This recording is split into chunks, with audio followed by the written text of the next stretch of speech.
Hello, everyone. Thank you for dropping by. It's a really amazing crowd. I'm so happy to be here right now. So this is a session on automating your WhatsApp chats. And just like any other session, before beginning, disclaimer, the contents of the talk are meant for educational purposes. Use them for ethical reasons only, and they do not represent any views by my employer. So having done that, I'm Aditi Bhatnagar. I am a researcher interested in security, privacy, and everything in between. When I say everything in between, it is essentially, I'm referring to technosociology. So one of my interests is understanding how tech impacts human life and what all has changed, whether it's in privacy aspect or the way we organize, identify ourselves, and things like that. I geek out at Infinite Hacks, which is my website where I put up most of the things, including this hack, when I do and get the time to. I'm currently associated with Atlassian. I'm working as a platform security engineer there. And previously, I was working on Microsoft Defender in Microsoft. Okay, so let's get started. Automating your WhatsApp chats. And somehow, whenever I tell my friends that, hey, I am doing this hack, and they're like, what are you doing? I'm like, I'm automating my WhatsApp chats. They'll give me this opinion, this expression. They're like, why would you do that? Like, what's wrong with you? You know, we trust that when we are interacting with you, it's like a human responding and not a bot. So why would you like to do that? And I do have my own story and reasons on why I wanted to do this. But before that, since all of you are here, I'm assuming there is some interest in automating the chats. So if there is anyone in the audience who can tell me, why would you want to learn this thing? Yeah. Sorry? Saves time. Saves time. Yeah.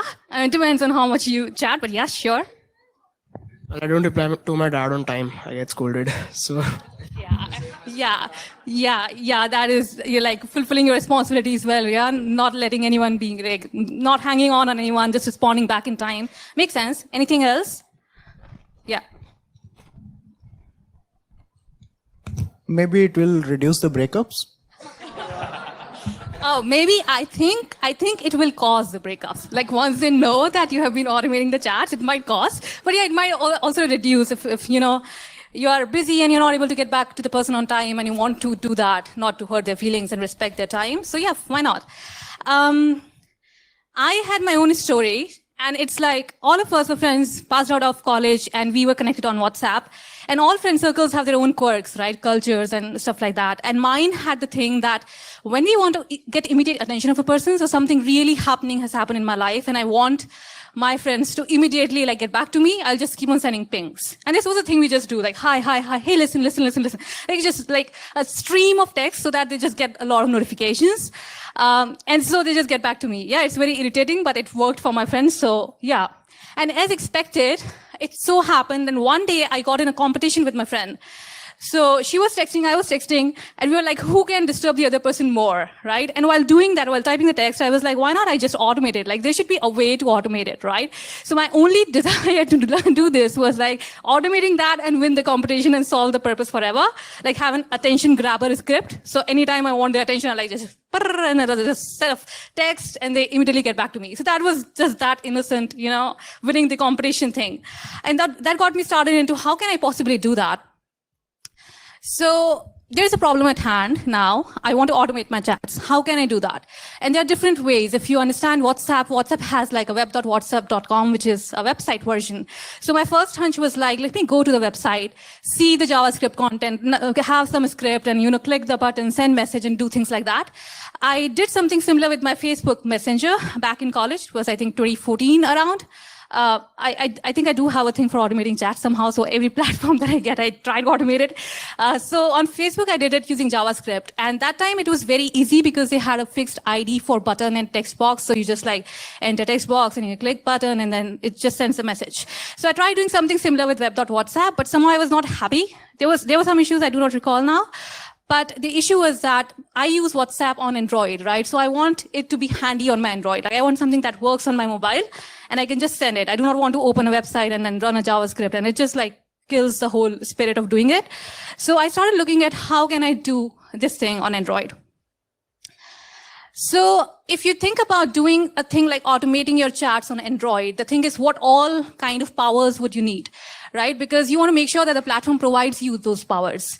So if I want to send an automated chat, I would like my bot or service to do these three things at least, right? Read the screen, because they don't have eyes, they're not seeing what you're seeing. So I want the service or the bot to read the screen, to type a message in the chat box wherever I can find, and to press the button, right? So these are the 3 things that I'm looking from the platform to provide me in order to do this hack.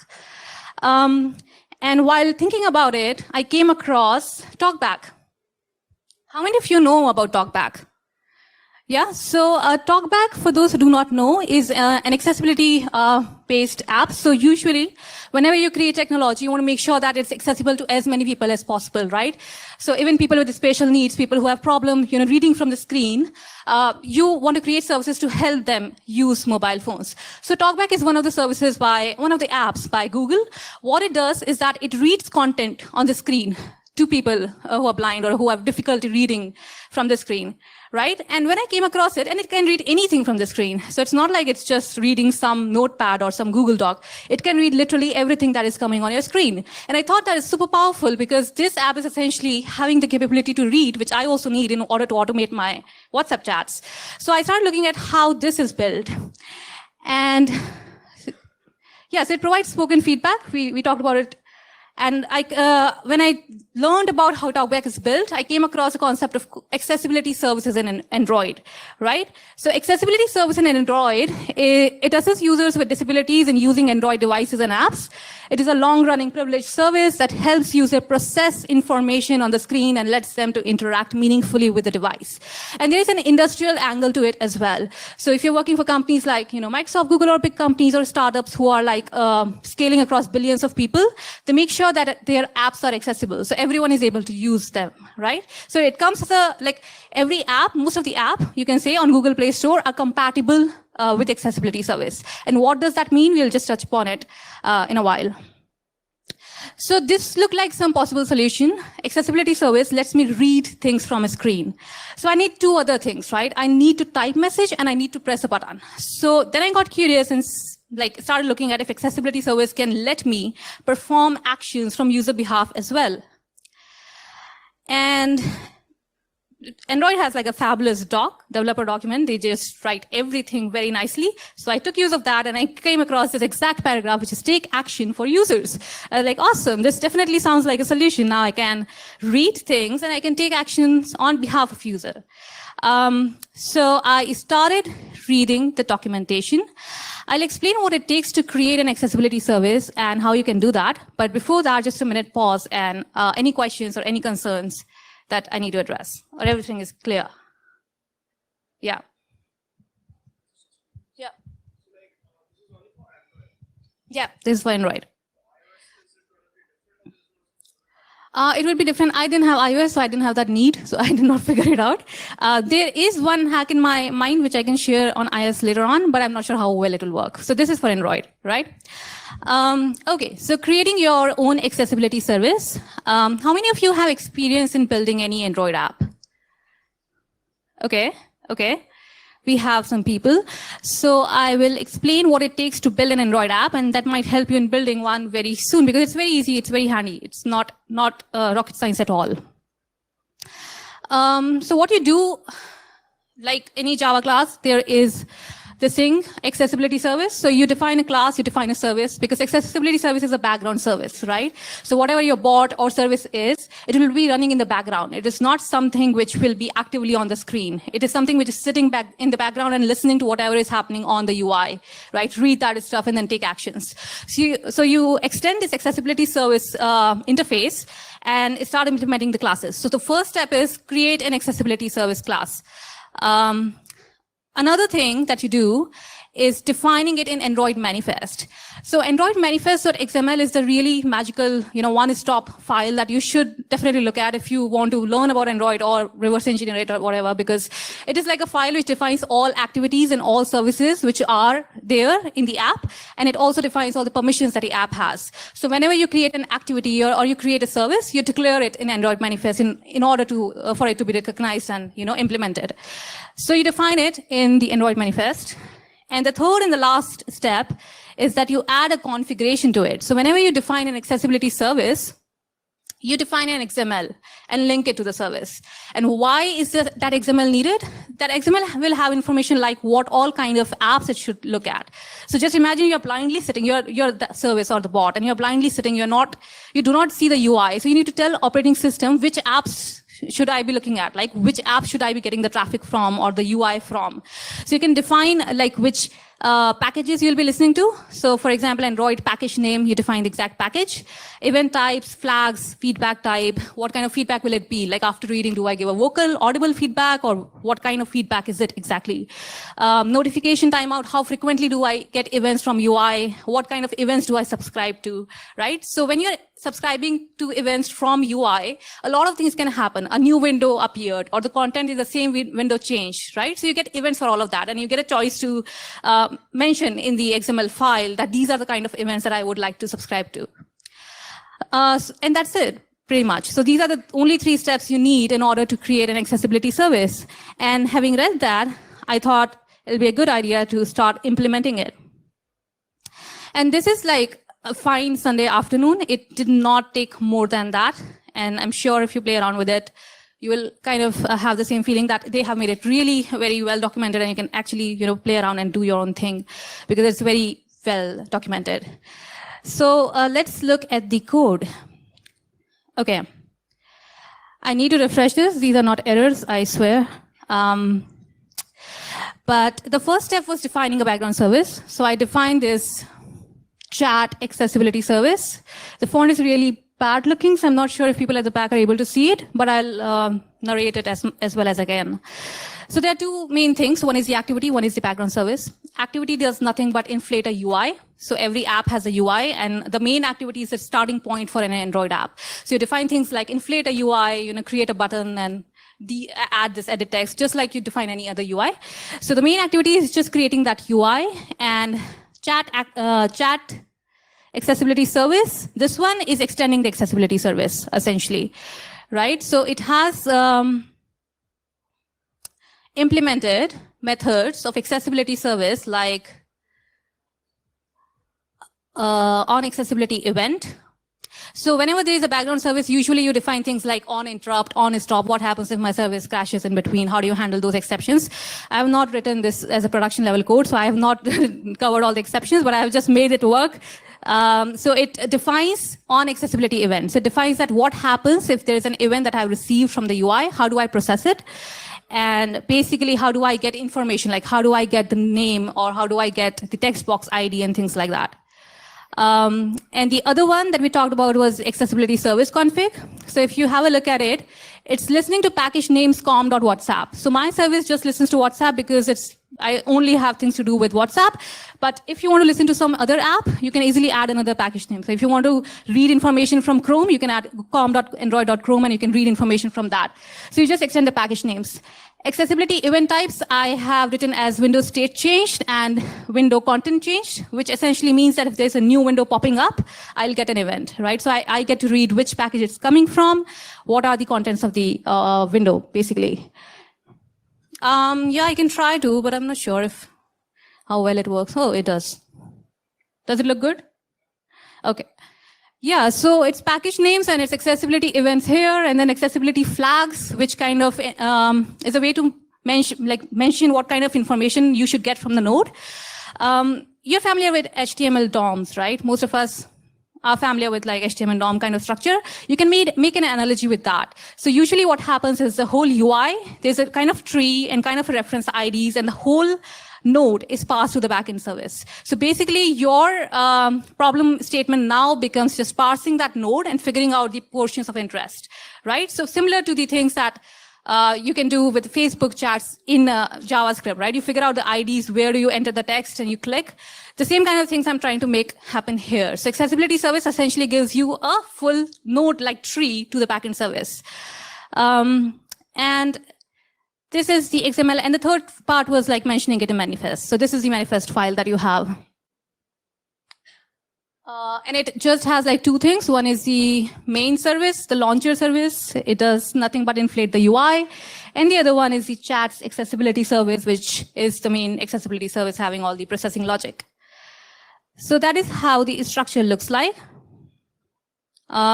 3 things. Moving on, what is the logic? So what is it that I'm trying to do here? This is how your WhatsApp chat screen looks like on Android, right? I'm sure it's on iOS too, similar.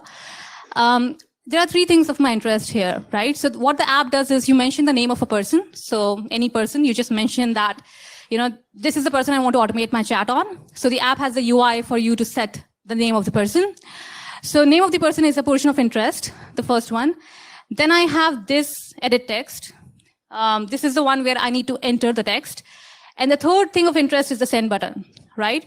So what the app is trying to do is whenever the WhatsApp screen opens, it tries to match the name of the person. Is it the same as the one that you have entered in your app? And if it is, then it gets this edit text from the node tree. It gets this edit text. It enters text in there. It gets this button, and then it clicks it. Does that make sense? Yeah, so it's as simple as that. It's just doing these 3 things, essentially. And that is what I coded in the app as well. So if you look at the chat's accessibility service on accessibility event, so whenever this screen will open up, the WhatsApp screen will open up, I'll get an event. My background service will get an event. And I try to see, there are some basic null checks. I try to get the name, right? So Aditi Bhatnagar was the name, and Aditi Bhatnagar is the name of the person I want to send my automated chats to. So I get the name. And how this is getting the name is that these are the IDs, essentially. So all the UI elements, everything which is on your UI has an ID. And you can get that ID by using a tool called UI Automator tool, which comes along with Android SDK package. So this is a UI Automator tool, and in case of HTML, you just pretty much inspect element and see things. In case of Android, you connect make it debuggable, have your device, and launch this application from the SDK tool. So this is the path. You can find it in tools bin. You launch it and you capture. So when you click on capture, it captures the current state of the device, the current screen. And then for every element, basically, there would be an ID. So it has like this resource ID thing. If you click on this, it'll have a different resource ID. The buttons, everything apart from the keyboard, every other thing on the app's screen has an ID. So what I'm trying to do is figure out what are these IDs for WhatsApp and get those elements and then perform actions on them. Right, so here, these are the IDs. I got these using the UI Automator tool. And then I'm just trying to get name and find the text box and type stuff. So basically, I created this array of strings that is hard-coded. You can add ML, make it more intelligent, add the capability of reading a text and then replying it accordingly. But for this purpose, it's like fixed set of chats that, hey, what's up? I'm at Nullcon right now. Hope you're doing well, blah, blah, right? So that is a fixed set of messages that I have. So what I do is I pick one of the message, I enter it in the text view, edit text. So you find the text box and type stuff, right? So I create the message here, and it is as simple as that. It's text box perform action. So accessibility provides you all these sort of actions. So you have action set text, which I use in order to populate text in the edit text. You have action click, which I use to click the send button in order to send the message. So I perform this action, like entering the text, and then I perform the third action, which is basically click. So find the send button. Again, I have the ID, so I found the send button and I performed a click action. And that's pretty much it. That's the whole code. It's not a big code. It's just like, if you optimize it, it'll be, I think, 60 around lines of code. But that's pretty much it. So let's build it and see if it works. Okay, so I have my Android phone connected here. I'm using Wiser, which will show you on a screen what it is. Yeah, so this is my Android phone. Let me build this app and run this app. Okay, so the app is up here. A very basic UI, automated WhatsApp chats, and WhatsApp name. Now, what you need to know is this requires accessibility service, right? Oops. Okay. So this requires accessibility service. So what I do first is go to my settings, right? And I'll go and give accessibility permission to this. So you go to system accessibility. When you go to the screen, you can see all the apps which are requiring accessibility. After this talk, do this on your mobile phone if you're using Android. See what all apps are using accessibility service, and do check if you actually use those apps or not, because it is very powerful, as we'll see. So there's automate chats WhatsApp. So I click on that, and I give permission. I turn this on. So it gives a dialog on saying that this app will have full access to your view, and it can perform actions on your behalf, and you agree with all of that. So you give the permission. Now here, I'll say Aditi Bhatnagar, which is myself. Do these hacks on yourself, and then you set it. So it says name is set, go to WhatsApp. So I'll go to WhatsApp.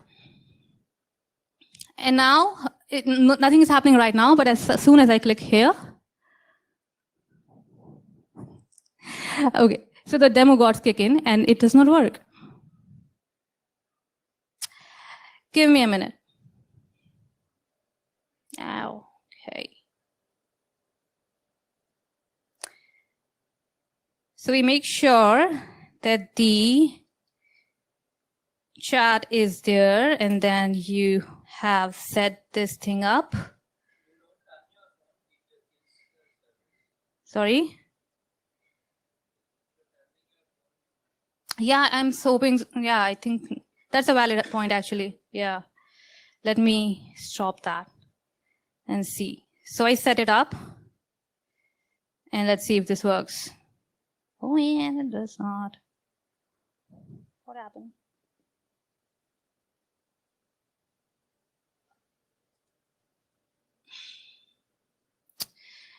Okay, so I'll try it out one last time, otherwise I'll just show a video as we do.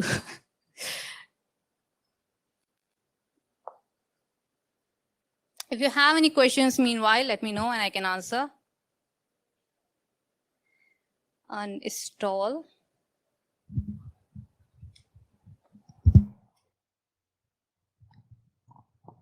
Hi, Aditi. Could we have also done this using WhatsApp web and capturing the requests that go over the web? And Sorry? Could we have also done this using WhatsApp web and maybe capturing the request that goes out of a browser and then repeating it using a logic that we don't? Probably that way is I would also be able to integrate an AI engine which talks on my behalf and I don't have to do anything. Would that be also a possible scenario? Yeah, so you are thinking of like capturing and replaying the request? Absolutely, I yes. think that is an amazing idea. We can do that. I am just a bit skeptical about the encryption thing, how you'll handle, how you'll actually enter the message and send it. I think on the web, I mean that's why I categorically said web.whatsapp, because there you can take care of those things, because it's ultimately your browser which is sending those requests. Yeah. So when you inject your SSL certificate, you'd be able to get the request in plain text, and then you can play around with it. Yes, I'm just not sure if web.whatsapp has any protection in order to avoid that to happen or not, but that is definitely something we can try. I mean, You cannot avoid that. It's just unavoidable. I mean, that's how the world works. Try it and then share it with me. Sure. But yeah, I think that like I do have confidence that that approach can work, but I've not tested it, so I won't say that it works. Sure. Thanks. Yeah. Okay. So let's see if this works now. Accessibility service. Right. We turn it on. I give it the permission. And then you come here and then you basically type this. Okay. Done. Set. And then I go to WhatsApp. And it works. Yay. So I'm not typing all of this stuff. It's getting automated. It is basically the array of chats that we had. So I'm at Nalcon, hope you're doing well, and blah, blah. So it keeps sending. And if you take this screen off, like if you go back, it'll stop sending the messages. And then you can go ahead and, set someone else's name. You can also automate this stuff. So in Android, you can open activities and do things. I have not gone ahead and do all of that because my purpose was pretty much accomplished by doing this. But yeah, so that is how it works. Okay. And then here I have just made it like I have had pauses here, but you can also like have a script which just keeps on sending message. WhatsApp doesn't block you, so you can just send messages. Yeah.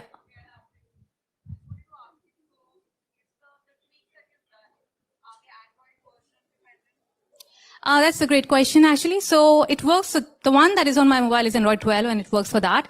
Accessibility service is supported by Android OS itself, right? So it is a feature. It's not a bug. So I'm just using the feature for the purpose it's not meant for, essentially, but I'm doing it for myself. That's fine. So it's, yeah. But Android 13 is definitely making some, because it's as we'll see in a while, it is actually very potentially, very big and scale, like every bank Trojan, everything is using it. So it is something that Android is fighting against and building protection against, but they are trying to balance it off with the utility that it provides. So Android 13 will have some changes, but till Android 12, it's working like a charm. Yeah, it will. So reference ID does not change usually, but if it does, then you open the UI Automator tool, again, get the new IDs, and you just replace the IDs and it'll work. Yeah. Okay, so it worked, and you can use to automate this literally anything on Android. It's not just WhatsApp. As we saw, we just need like reference IDs and capture the UI and take actions. So pretty much you can do anything, automate Instagram, automate Gmail, automate whatever you want, because you're acting like a user. There's no sandboxing, nothing at place here.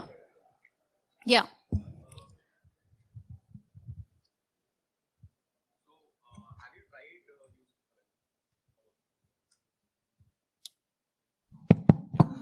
Have you tried using some NLP engines over here to make it more contextual in nature? I mean, rather than just sending blank messages, the messages could be contextualized to the fact that, I mean, let's say if I send you hi, you send me a hi back. Yeah. Right. So have you tried doing that as well? I did not try this because usually what works, so you can add context, but I know my friends, I know how I speak. So I'm like, acha, okay, yeah. See that. Hey, did you see this music video? Hey, did I was here and blah, blah. So my purpose was solved here, but you can actually try and plug in, NLPs. There are ML models. There are free libraries as well, which you can use and integrate and make it more, useful for you. But yeah, I'm not doing that. So thank you. Yeah. So this is how I felt. I was super happy, and I was like really disturbing all of my close friends who won't disown me, I know. But they did something like this. They blocked me. I'm like, oh my God. Okay, so I'm having all the fun in the world, but they probably are not enjoying it so much. And that is what we know, right? Like technical success is not equals to human success. Humans need like their own set of things. And so it includes repercussions like, your friends would block you, or they will start sending you voice messages. Because I did not have like voice parsing engine, so I could not like do anything of that. So I'm like, okay, sure, why not? But I do not use it that frequently now. So coming back to NullCon and it being a security conference, how is it relevant? And I touched upon it a little bit. That most malicious malwares use accessibility services.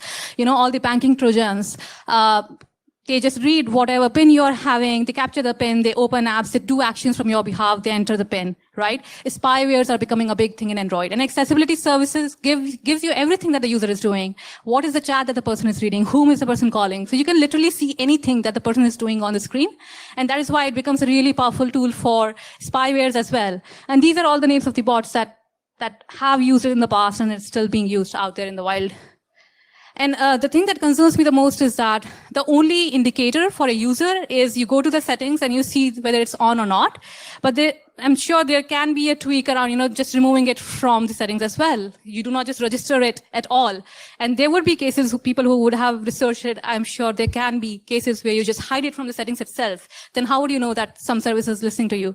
And for example, this as well, like automate the WhatsApp chat. I gave it the permission. Now it just has the permission. I do not have any indicator on the screen saying that there is an app, looking at everything that you're doing. And that is kind of concerning to me because it is a lot of power across all the apps. So it's an excellent way to break sandboxing. Sandboxing, the concept does not hold because you are essentially operating as a user. So all the apps you can access as a user. So it's not related to just WhatsApp. You can just access any app. You go undetected because it is a system provided feature. So it's not malicious per se. You can build a spyware, you can commit financial fraud, and it's just left to your imagination what all you can do.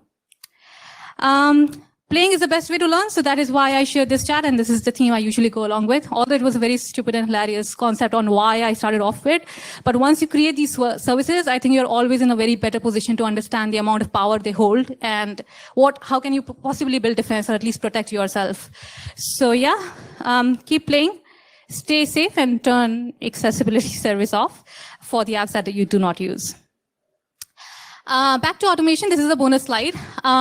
So I think last month or something, I was playing with, I was trying to understand how YubiKeys work, and I was playing with programmable microcontrollers, like how can you program and make them work like keyboard and mouse, much like the bad USBs, just that I wanted to create my own. So I flashed the Teensy microcontroller, I made it work like a keyboard, and it worked amazingly on Mac OS, but to my surprise, it also worked on Android. So it also supports USB-C, so you just need to open WhatsApp and plug in Teensy, and then Teensy will just keep sending the automated chats. So this is another way you can possibly automate if you're like really want to automate stuff. That is also an interesting thing. The processing might be an issue if you want to add ML to it though. Okay. And if you want to play around, you can scan this and you can download your app. It'll be a small question. You need to give me your email and I'll send you the app's version. The app is not compatible on all architectures right now, but I can just build it and send it to you if you really want to try it out. Try reversing it, see the code, it's all free. Do not use it for malicious purposes. I trust this nullcon, we won't be doing that. So yeah, get your free test app. That's pretty much it. That was my talk. Thank you so much for listening patiently and having like amazing questions. I loved speaking, yeah. Yeah, sure. This one? Yeah. So any other questions?